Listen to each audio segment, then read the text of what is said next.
So this is wood we got off the mountain 2 years ago. All right. So in here, it tells you the cost and all that kind of thing. It's $5 per cord, 4 cord minimum. So you have to buy that that many. What do you call them? In order to get it. Okay. Is there a handout? There is. So on the back of the handout, you will see the map, and it also shows the areas you cannot go into. And this year is not as good a map as it was last year. But anyway, so you have to stay out of those. That's commercial logging. You have to stay out of their areas. The colored parts? Commercial? See the red stripes. The red cross. Oh, the red hash. Yeah, you have to stay out of that. So, anyway, you can only take dead timber, standing or fallen, doesn't matter. It took us literally twice to get that much wood. And we brought it down. I've got an 18-foot car hauler trailer, so we brought it down in lengths. You have to score it every 4 feet. Okay, that's the legal deal, and then you can bring it down. Otherwise, they want you to chop it up. And then, meaning 4 foot lengths, actually cut into 4 foot lengths. Well, if you score it, right, take your chainsaw, go. You can't use it as posts. So it. You have to, There's you have the to key. ruin it for posts. Okay, so that's the firewood part of all that deal, and it took us 3 trips, I think it was, all told, to get this much, which I burned a bunch, but this was about 2 1/4 cords on here. This part right here, Ken Law told me about a lady that wanted her Siberian elms chopped down. This actually burns better than this, longer lasting. It's more hardwoody stuff. So anyway, there we go. So how much wood did you end up using this last winter of this pile? Well, you can see. So this was about to here. Okay, so we use that. And then you look on the back side here. This is bigger than a cord, by the way. So anyway, and we burned that out of that side. So, and we would only light it at night and use propane in the day because we're gone. So anyway, okay, and that was, it's a lot of work to go up and cut it yourself, haul it down, cut it into lengths, and then split it on your splitter. And that's a great splitter. It's fast, actually. It goes pretty fast. That's your very own? Yeah, we bought that one. And that's, of course, Tractor Supply. Tell them where you fetched it from. Well, it was $200 more here to have it shipped in, but guess what? They had one in Delta for $200 less. So yes, we went to Delta to get that split. Only an hour. Yeah. Say $200. Kind of iffy as whether that was a break even or not, but anyway. So around how much did it end up being? The splitter? Well, that was a couple years ago now, so I want to say that was, at the time, $800, $850, somewhere around there. It's gone up since then. And they did have a couple of them at ours in Ephraim there this year. Anyway, it's done well. It handles good sized logs. It'll handle big logs. You might have to flip it over, but I like the idea of the pallets. Stack those pallets. an old gentleman told me about that years ago. And, so anyway, yeah, there's the story. My tarps, you can see, have not lasted. That's 2-year-old tarps. They haven't lasted worth a darn. I want to get some of those, what do you call them, billboard sign tarps. Those are supposed to last in UV really well. So anyway. Do you know where you get those? Online. You can buy them online.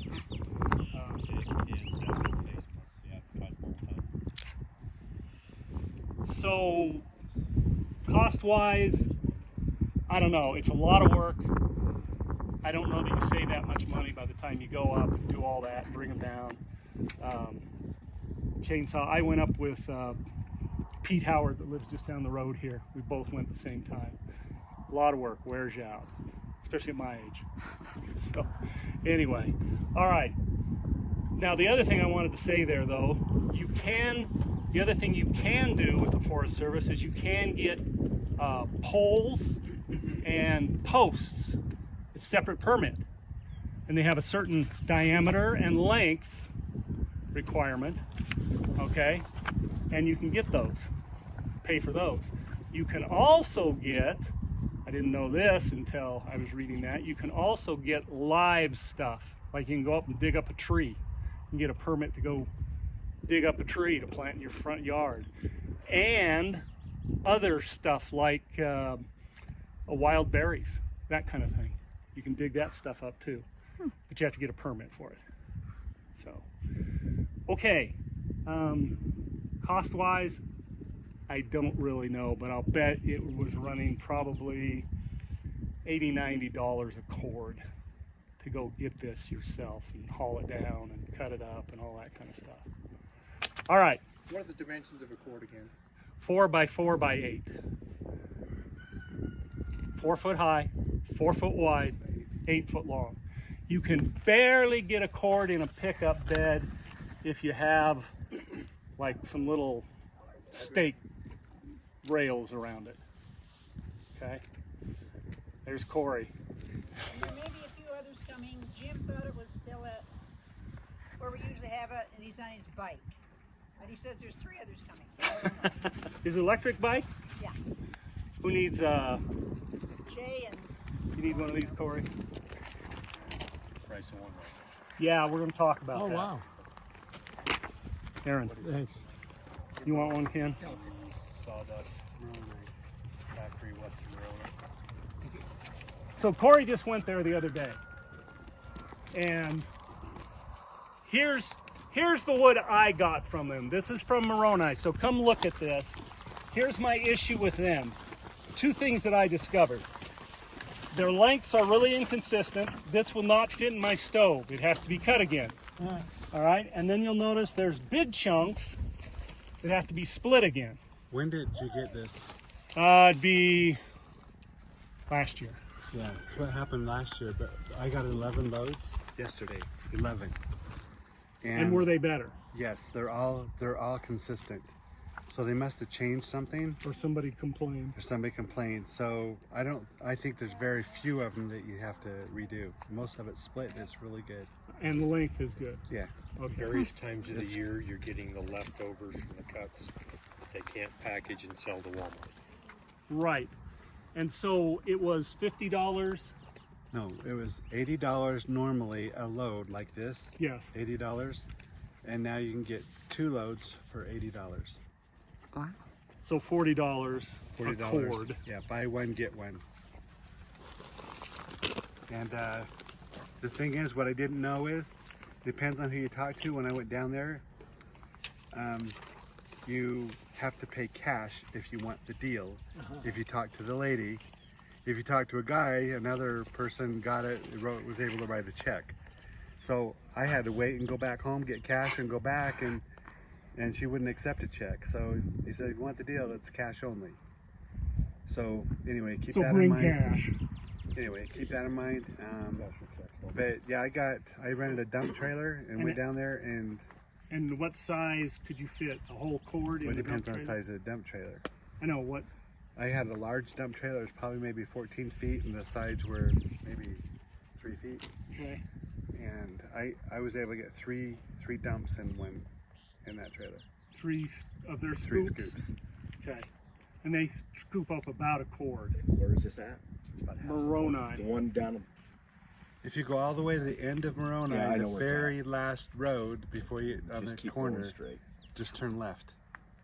Just turn Which left. takes you Yeah. straight Due west. Yeah.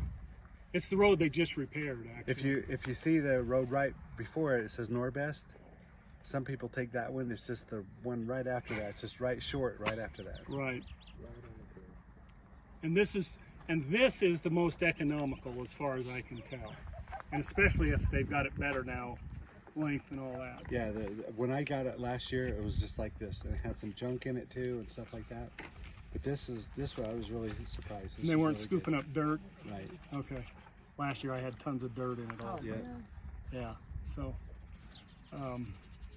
yeah, Von Meller complained about the same thing. Yeah. Good. So this is the most economical way to go right here. Especially when it's 2 for 1, or buy one get one. Because I don't know if I'd buy it at $80. That's a little steep. That is steep. Yeah. They changed their size because it was $50 a scoop, and they thought that was roughly half a cord last year when I bought. So their prices change, and their quantity changes, and their quality changes too. I think it depends on who you talk to. It's really. That's what I found. Every time I've gone there, it's something different. So. And 2 years ago, it's new owners, so they just bought it a couple of years ago. The couple that owns it now. So, all right, who needs a handout here? I do.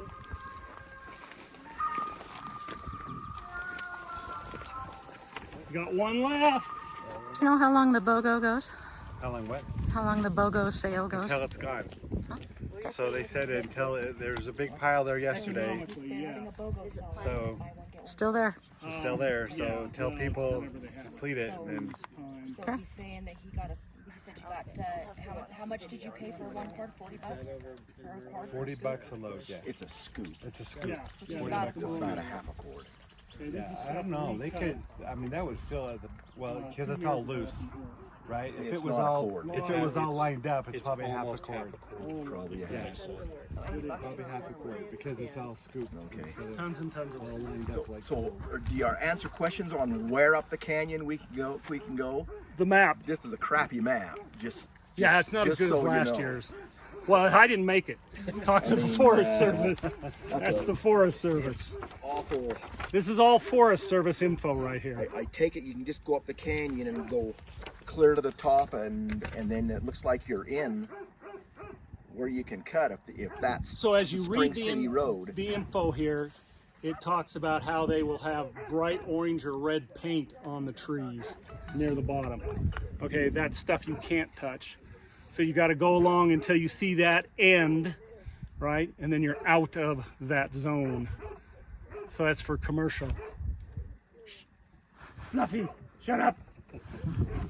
So, okay, and there's other stuff in here, which we were just talking about. You can also get permits to do fence posts and poles. All right. For firewood, it has to be cut into 4-foot lengths, or as long as you score it with your saw, you can actually get away with a bigger piece. But then it has to be marked with your tag. So Is there cedar wood for the posts? Yes. there is cedar wood, and that's another type of permit. So I've not done any of that. The other thing I was mentioning is that you can actually go up and like dig up a tree for decorative, for landscaping. That's another permit.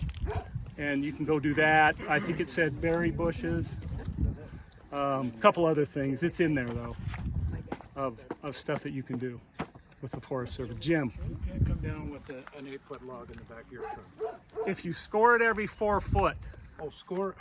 take your chainsaw. Oh my gosh. So I was carrying, well, I don't even know where it is. Oh, right over there. So that trailer, that's 18-foot car hauler, and I was putting links on that and just scoring it. So, just out of curiosity, is Ranger Bob up there policing that? quite a Never bit? saw one. It would be when you come down into town. Now and again, yes, I've been checked on multiple occasions. Mostly weekdays, afternoon. I've never been cut on the weekends though. No, they're not working on the weekends. No.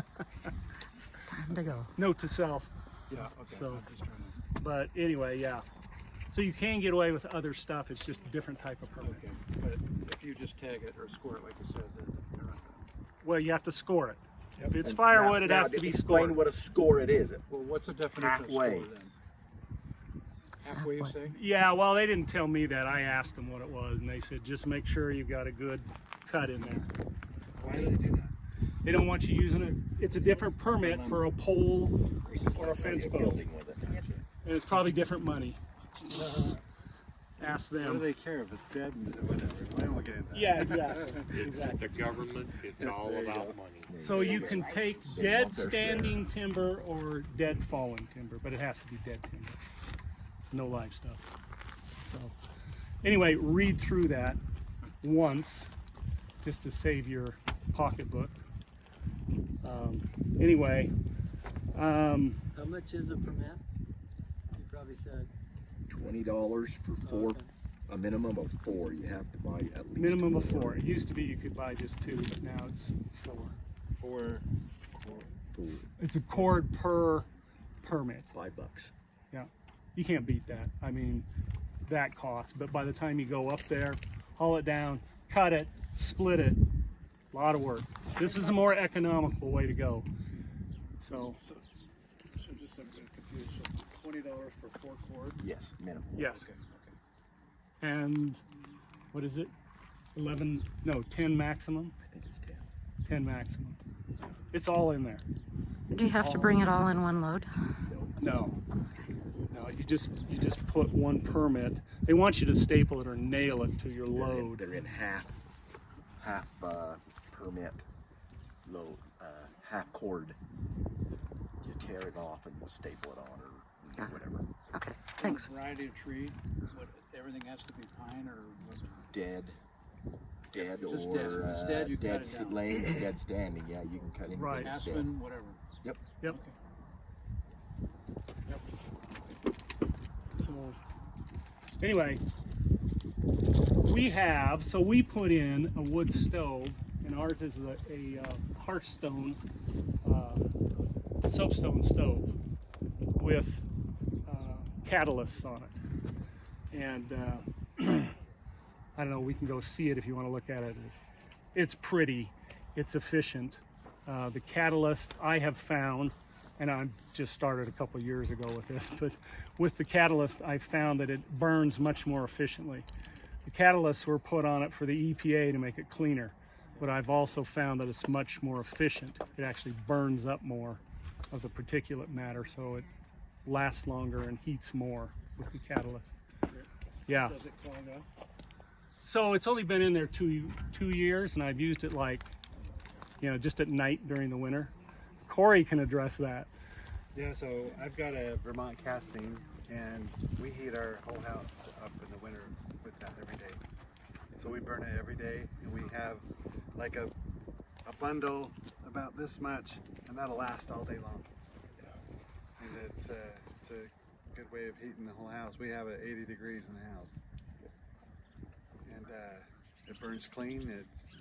I've cleaned it once so far. I've been in there 4 years.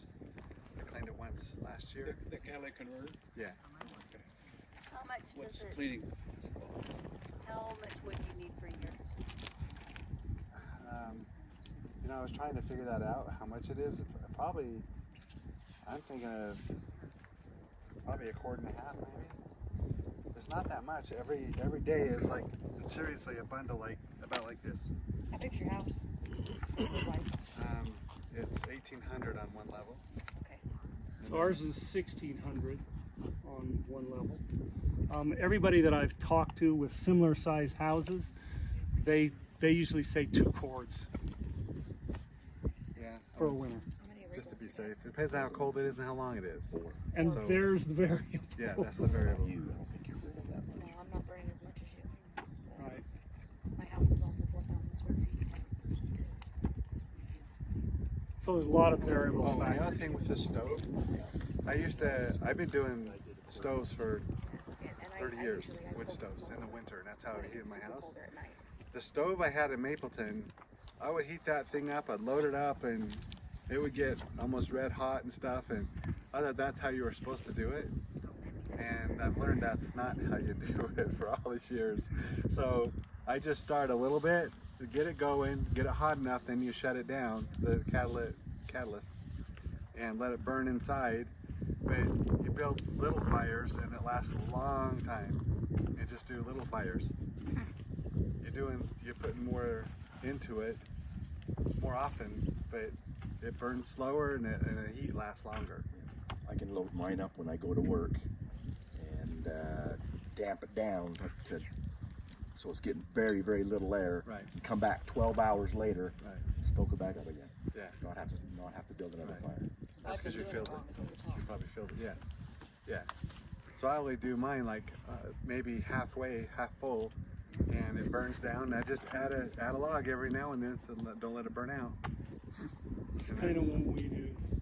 Yeah. You mentioned a good thing. Yeah, let's talk loud. I did some research on our stove that I used for the first time this winter. And one of the things they point out in one of the videos kind of eclipsed everything else. You don't ever even have a damper in your exhaust. It says as soon as you do that, it slows the air down, it cools quickly, and then the creosote just starts coating it, and you're greater risk for a chimney fire. So control by the air coming in to feed the fire. Don't ever put even a damper in the exhaust. Let it free flow so it's hot air can move up and out without cooling down and coating the inside of that. So the stove burns about 200 degrees. The pipe around between 160 and 200 is what it normally is on a double wall when I shoot the heat gun. But the stove itself, when I go on the top of the stove, it's about 600. The stove itself. Yeah. I don't know if that's what you're finding. I haven't measured temps like that. I know you can barely touch the double wall pipe, type thing without getting burned. But the top is, you can't touch it. No, that would burn you. Right. And one We last also- caveat is that Jim Phillips, the great mentor of mine, he mentioned that if all of a sudden the grid goes down and everyone tries to use their wood burning stove they haven't used forever, that it wouldn't take long for them to scalp the entire mountainside. So we ought to not expect that will always be the case and have something like his foam clothes, which will keep you warm even in a cool house. My neighbor's got great trees. They'll go fast. I mean, everyone's going to think macro. true. They're going Better to be burn dead. down fences Plan ahead. and trees and Yeah. everything to stay warm. But if you have that the right clothing, then you're good, even without a ton of wood. So Having a fan in back of your stove to push the air helps for warming up the upstairs. We have a fan in back of it and open up it blows it right up the stairs, open up the doors, and it heats that all upstairs too. And is it electric? They have some that run on just the heat of the stove, yeah, I've seen those. and so those are nice Yeah, I that have way. one of those, I think, in my battalion. that I- And what did you think of the efficiency of it? I don't need it. If I run the fan, it's too hot to go downstairs. So we just stoke the fire and let it go. Got it. Does anybody know what material you put on your wall as a barrier? I don't have anything on my wall. I don't either. Mine's There's- concrete As long as you're within code. There's minimums for code. So 18 mine's just inches shooting or Well, we just back. got a used wood burning stove that we put in our barn, and I just wondered if anybody knew what you should. Depends on if it's just single for wall safety. or double wall or triple wall. It's a good one, but the wall gets quite warm. Get a piece of sheet metal, put it against the wall, and that'll work. Cement board works. Board, yeah. That works good. How Yeah. close is it? If you want to save that heat, use a rock product. It will heat that and dissipate that heat. It's all about mass, really. And we got a brand new one. It's all in our about house, mass. brand new About one. thermal And mass. that wall is hot. One more thing I wanted to mention, our wood stove, because our house is tight, it's actually an energy efficient house. We had to put a fresh air supply. So it comes from below up and into the stove. Because a lot of houses are too tight, right? So you want to have, do you have fresh air supply to yours? Yeah. What do you mean by too tight? They're sealed too tight, too energy efficient. You don't have enough air leaking in to make up for what's going out the chimney. That's probably why I have a problem getting my fire started occasionally. And it Dash can open be. the door every once in a while with a screen on it and let some. I crack my window in Yeah. my room down there that's right by the That'll fireplace. work.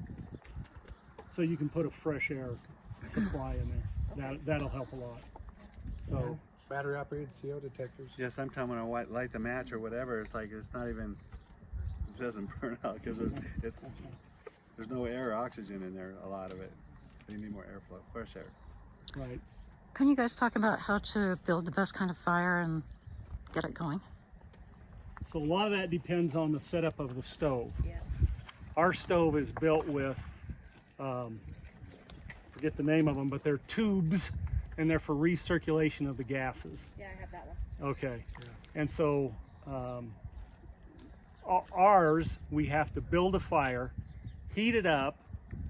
About 3/4 of the first load goes to just heating everything up and getting it drawing right. And then after that, it all runs efficiently. It makes a difference on our stove whether you put the wood in this way or this way.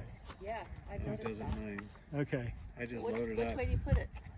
So I've found the best is this way, Front to Front back. to back. front to back. And when I build mine, I do 2 big logs on the side, Yes. and I do my little kindling pile in the middle, and then we'll cross bigger pieces of kindling over the top till it gets started. 'Cause And that's- you gotta have a lot of airflow in there or it Yeah. won't start. Yeah, we have to leave the door open until the chimney heats up enough. If Yep. you watch those, they've got a tube coming back around the front, and usually it will blow air into the center, and that will be your hottest part. So if you cover that, the air won't get into the bottom and feed it. That's why if you build 2 to the side and then on top, now you're blowing air under it, and if you move your coals, you will see you'll have the hottest spot right in the middle. Yeah. So our damper is on the front of the stove lever, and it takes it in outside air from the fresh air supply right there in the front. And that's why you want to do the front to back, because it's exactly what he's saying. This comes off the tubes across the top, comes right around, it heats and it forces the hot air back underneath it. I've got a separate combustion air coming in. Yeah, I'm not sure ours is set up that way, but I think Yeah. mine's only got them going this way. yeah, that's how There ours should be, is there too. should be a flexible tube coming around the back side I have to take a look. into it. There should be a little hole right up in the front, in the middle. Mine, it hasn't. That blows. Doesn't matter. I can put it in whatever I want. Either way. Yeah. So that's Vermont casting. Okay, any other questions on the wood? What are the best fire starters? Propane torch. I use match. My wife does is take the toilet paper roll, the leftovers, put flint from the dryer inside with wax.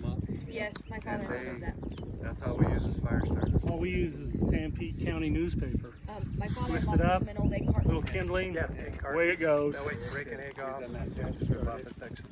Yeah, egg cartons with wax and Yep. on top of it. Is the furniture maker in Mount Pleasant still dumping his leftover wood? That's where Tim and I got a whole bunch of those, that kindling. It's all about 1.5 to 2 inches, different types of wood and everything. The guy on the north end of town? There? In the business center there, there was a guy there that Tim and I would go and pick up these. I mean, I've got these, and he banded it up, and we just go and load it up. He had a tractor, and we dumped it into a trailer. And I mean, I've got just tons of kindling, small, 2-inch type stuff. Right. And then I cut it up into the width of my stove, and just use it for kindling. So newspaper kindling, wood, hardwood. Oh, another thing is what you don't want to put in the stove is press board because it's got glue in it. Painted wood, things Slick like paper, that. no slick paper. paper. No Take slick all that paper. stuff out. It's got to be just plain old wood, no glue. Otherwise, it'll wreck your Catalysts. catalyst. Yeah. Poisons the catalyst, that stuff. So when you're talking about catalyst, what exactly do you mean? Just like a catalytic converter on a car. Honeycomb kind of thing, isn't it? It is. You're talking about the thing that goes up the pipe? No, it's in the stove. It's in the stove. Mine are 2 plates, about like that, and it looks like honeycomb except I don't know, bigger holes. And you disengage it until you reach a certain temperature, then you engage it, and it'll start to burn any particulate matter It that's gets really hot. escaping. Yes, Yeah, that's what it does. it makes it much more efficient. It was for the EPA to, you know, cut down pollution, but I've noticed it really makes the stove efficient once you kick that in. That's a good point that I noticed. My 26 pages of instructions, they say if it's burning properly, you should have very little smoke coming out of your stack. Maybe a little bit of steam if the wood was a little bit wet.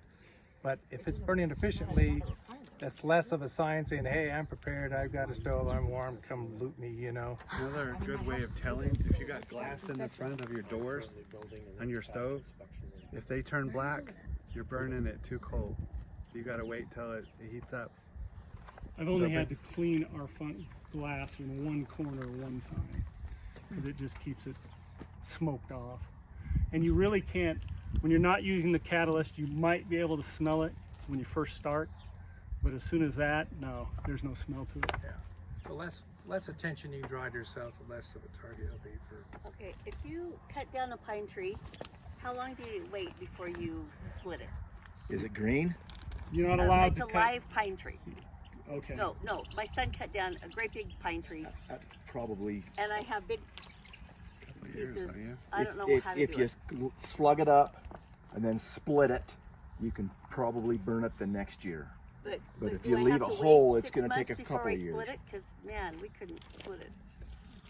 Well, that's it's way easier when it's Do you have dried to- out. Do you have to wait till it dries to split it? Depends on I how don't big know a- about wood. Do you have a depends on log how big splitter? a splitter you have. We Yeah. don't. We have like a big hammer and a yeah. maul. Oh no. No, log splitter will probably split it, but Even if it's huge, Yeah. yeah, a log splitter. Like that the one. Right over hydraulic there. log splitter. That's a one right log there. splitter. Oh, okay. I'll have to Let look it at to that. length ram, and let got it a sit out hydraulic ram on uncovered. it. Oh, that's what you Yeah, you use. don't do that. Brand scrub oak. I'm too old for that. And it burns Good workout So- though.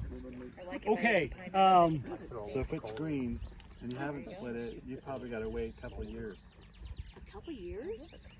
But Yeah. if you cut it up, or if you don't do anything with it, it's just out there laying around. Couple At years. least a couple of years.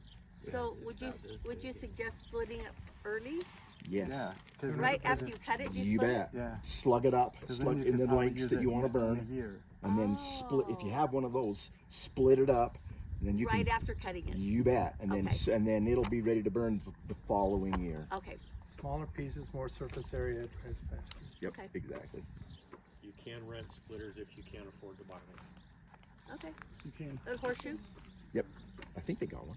They used to. I don't know. I don't know if They they rent still them do. They over did. for 75 bucks We a might day. have to rent a At Horseshoe, Yeah, $75 a day. that's the deal. Oh, 75 bucks? That's a If you whole. fix the wheel That's a on whole mine, you 2 can use loads of any wood. kind. There's a wheel. It just I've got to fix it because the rubber doesn't seal anymore. But you can borrow it. Fix the wheel. You can borrow it anytime.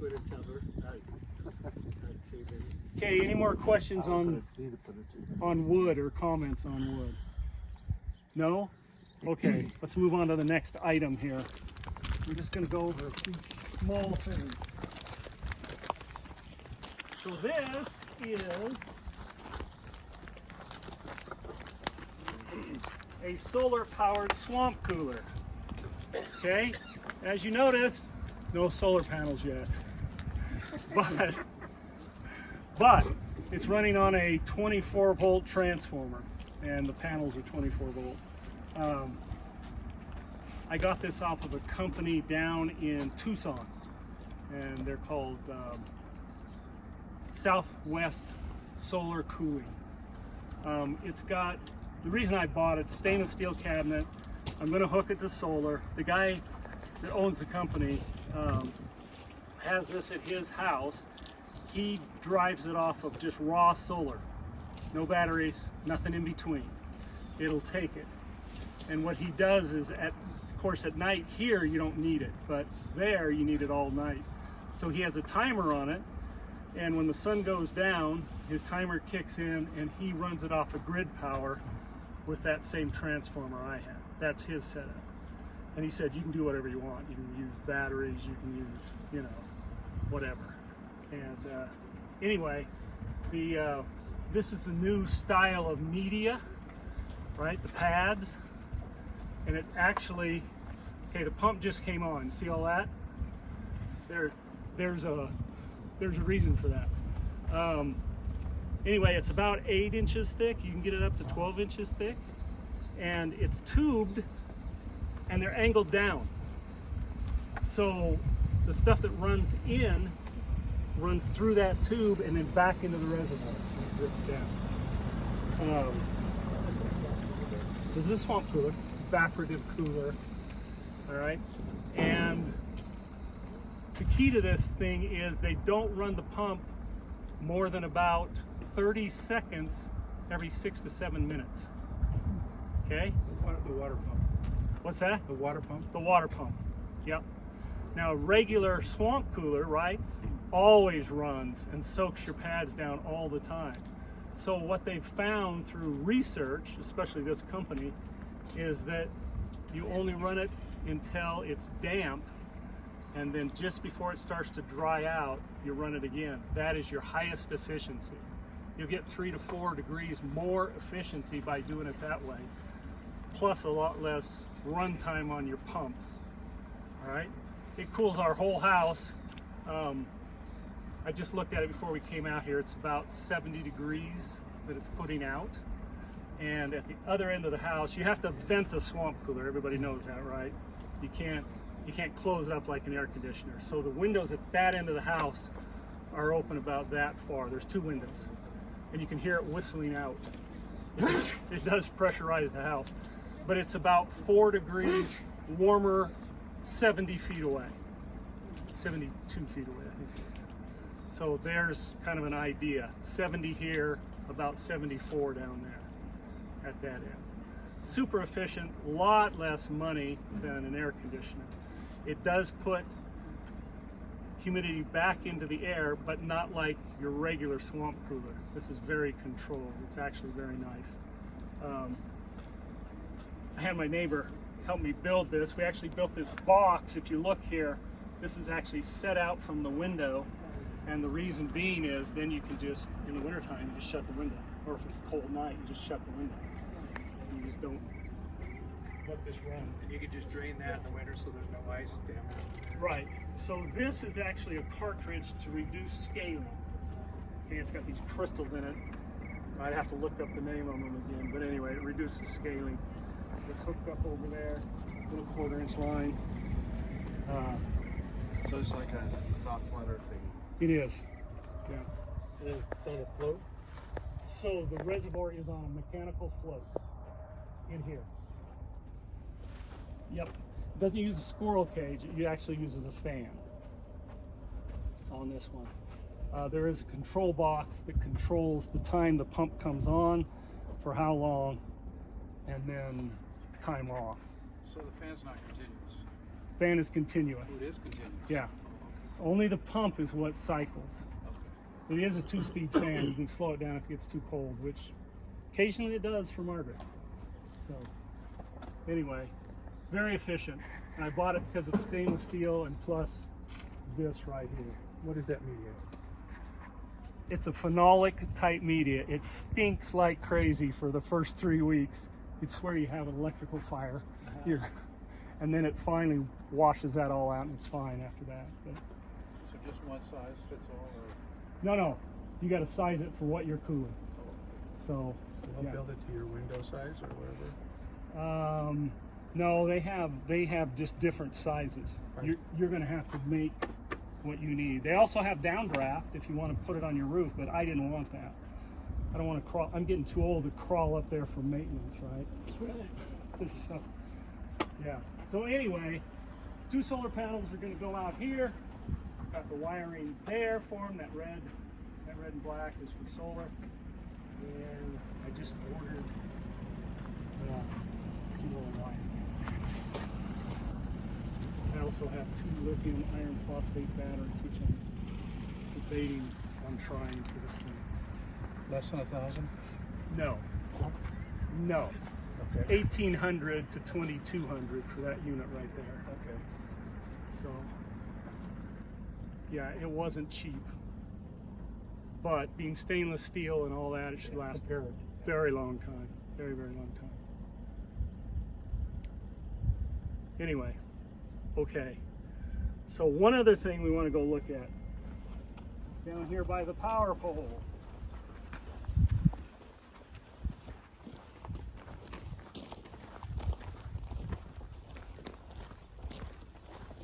Is it just you and Margaret living there? Yeah, our son comes on the weekends.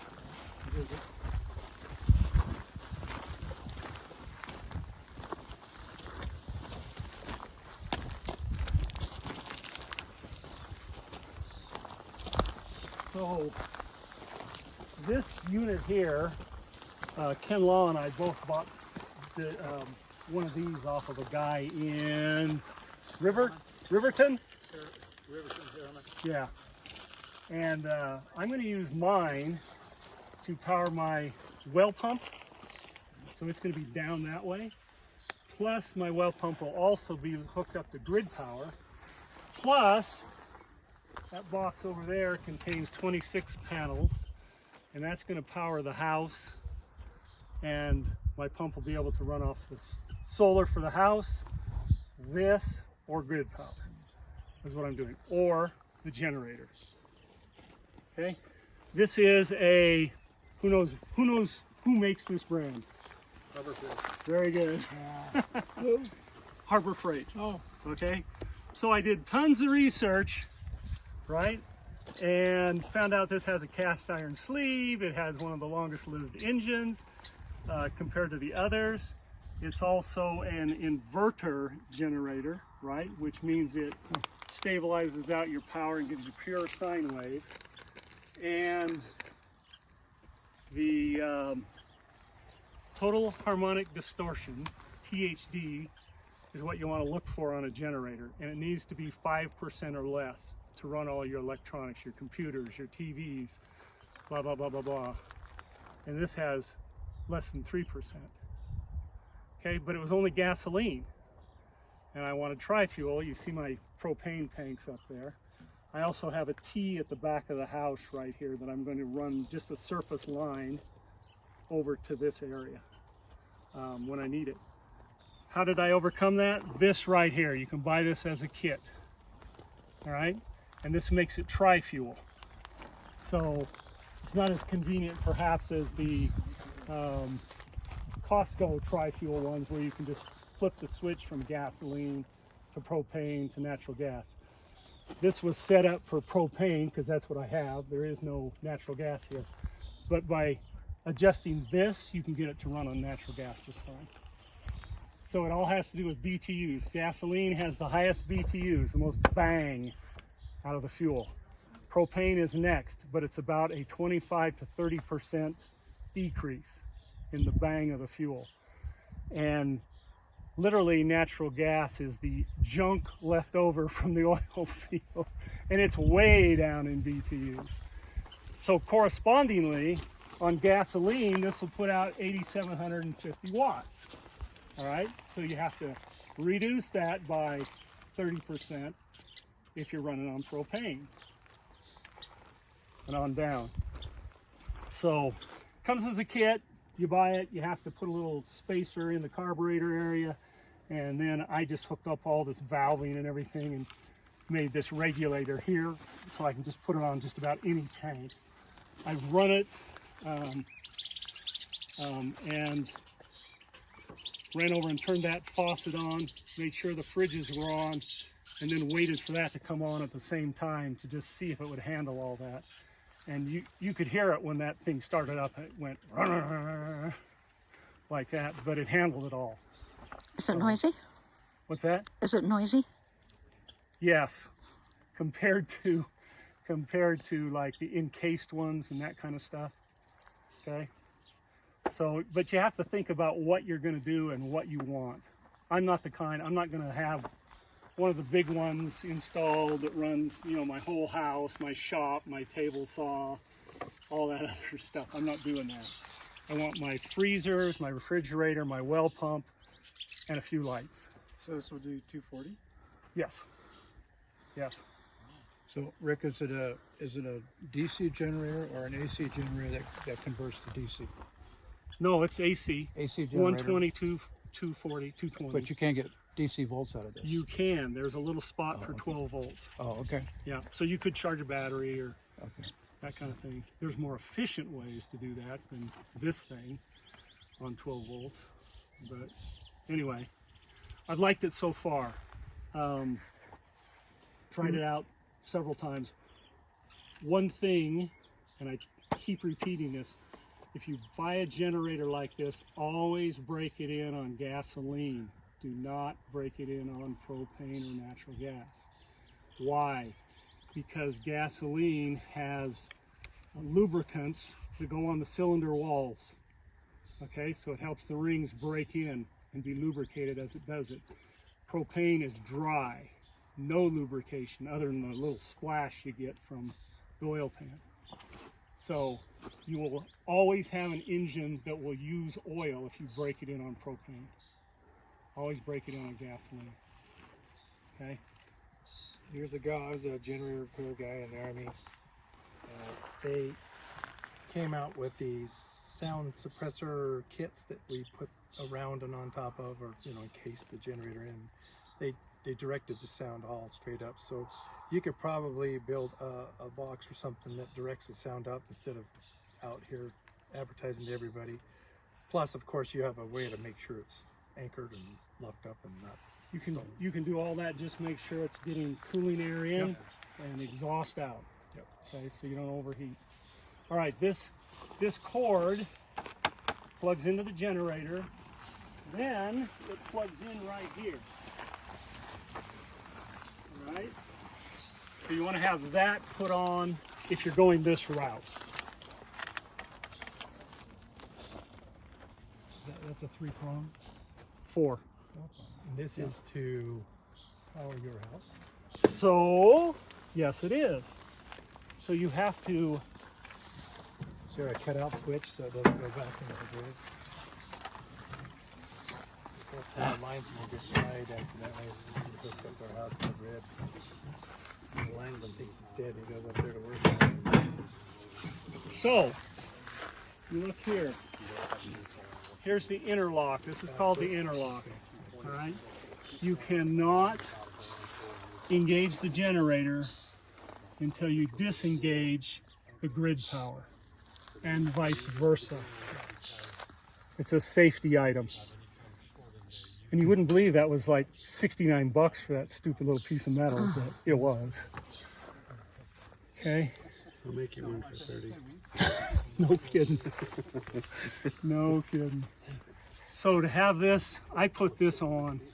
I had an electrician do this and wire it. This was about, I think he wanted $100 for it. And he was out here doing some other stuff. And I said, hey, while you're here. So he did that. So, but you definitely want to have that, otherwise you'll fry a lineman should the power be down.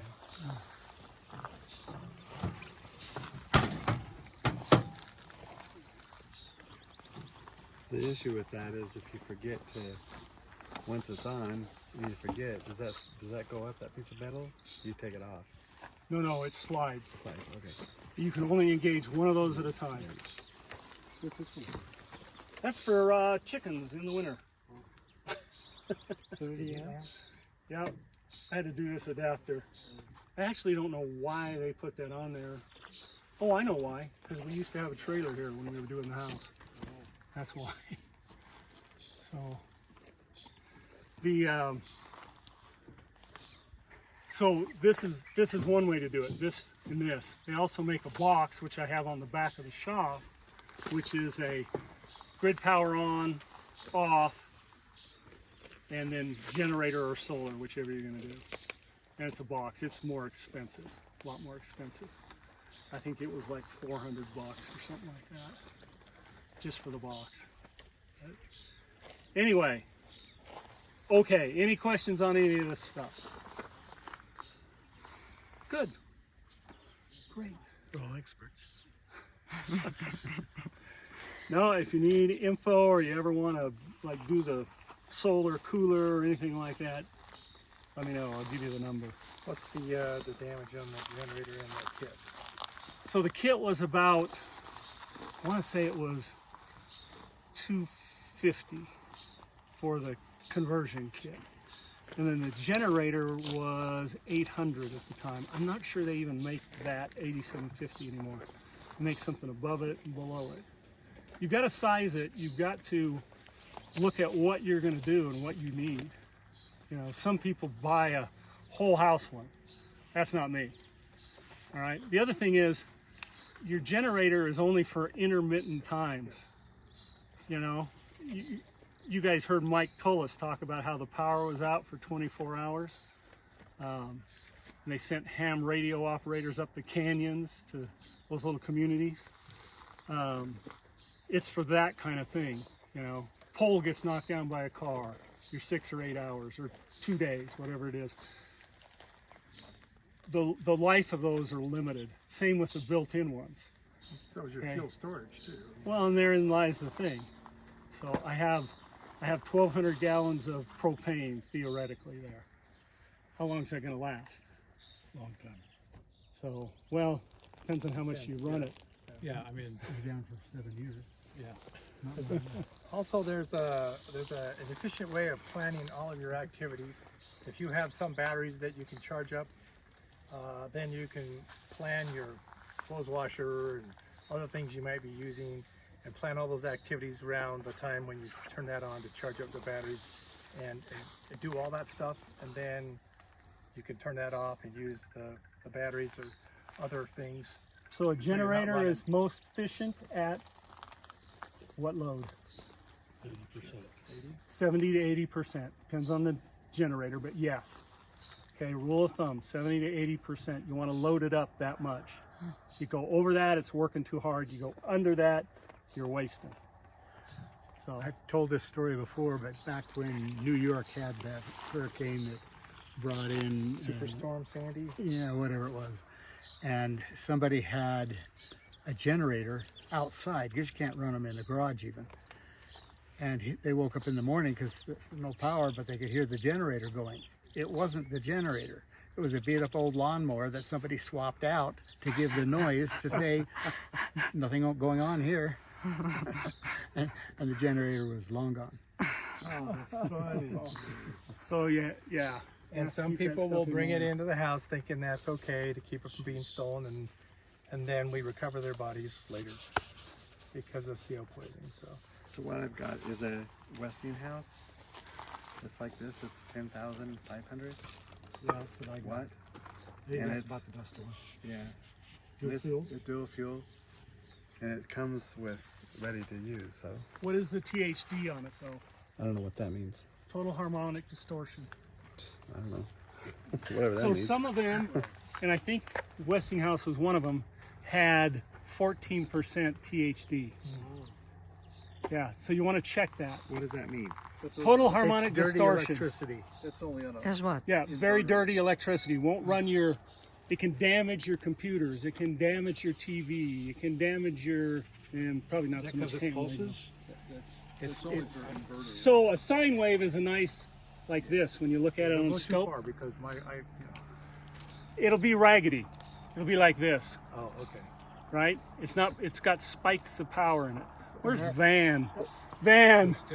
The THT only applies to inverter generators. If it's a rotating, And you still have the sine wave, but it's bouncing PhD voltage all the way up and comes out down. of sine wave. Okay, I didn't see that. So you When I wanted read about up on it. 5%? Well, yes. Everything I read said 5% or less. So what's it called again? DA1? THD, Delta? TH delta. total harmonic Oh, T. distortion. Tango. And Van says, Yeah. if it's the right type of generator, It's just a regular rotating. you will have pure sine wave coming out of it. I thought he said total. Total harmonic, D. Oh, D, the other, okay. Tango Hotel Delta. yeah. Which stands for Right. Okay, any other questions or comments? Do the hawks get your chickens? No. We came out, we got home from church and there was a bald eagle on this pole and a bald eagle on that pole, Looking at lunch. and they were looking. But their wings were so big, they didn't dare fly in here. So But they were watching. No, the only time we've lost a chicken was to the neighbor's dog before we had this cage set up. So, anyway, all right. Very good, Rick. That's it, you Do guys. you want to Thank show us you. the wood burning stove? What's that? Do you want to show us the wood burning stove? If you want to come look at it. We're going to look at the wood burning stove for those that want to. So I have projects all over. I'm a little cluttered. How much was your stove? I know the soapstone ones are a lot more. So it and having it put in was $7,000. And that's a smaller one than I've seen before.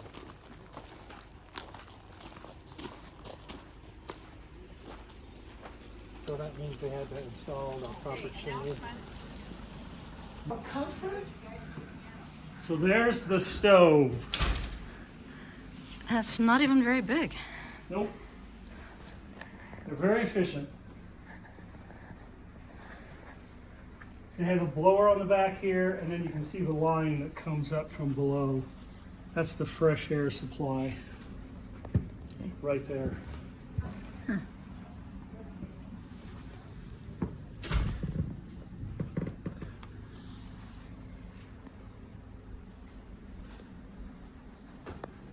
What brand is it again? Hearthstone? I think it's Hearthstone. Cool. Oh, and this is when you get stupid and flick an ember out on the floor. If that would have been square, you would have been okay. Yeah. Aesthetics got you. Well, the other thing is they wanted to put the next size up in here, but it would have hung out in the walkway a lot more. This was the legal one to put in there, but they wanted to go one size bigger. But yeah. So anyway, I had them do this because I'm like, insurance, liability. Yeah, I think I'll have them do that. Yeah. So. Cool. How big a pile of wood do you use every day? One of those filled up. To the top? Yep. So what is that, 2 by 2 by 1? Something like that.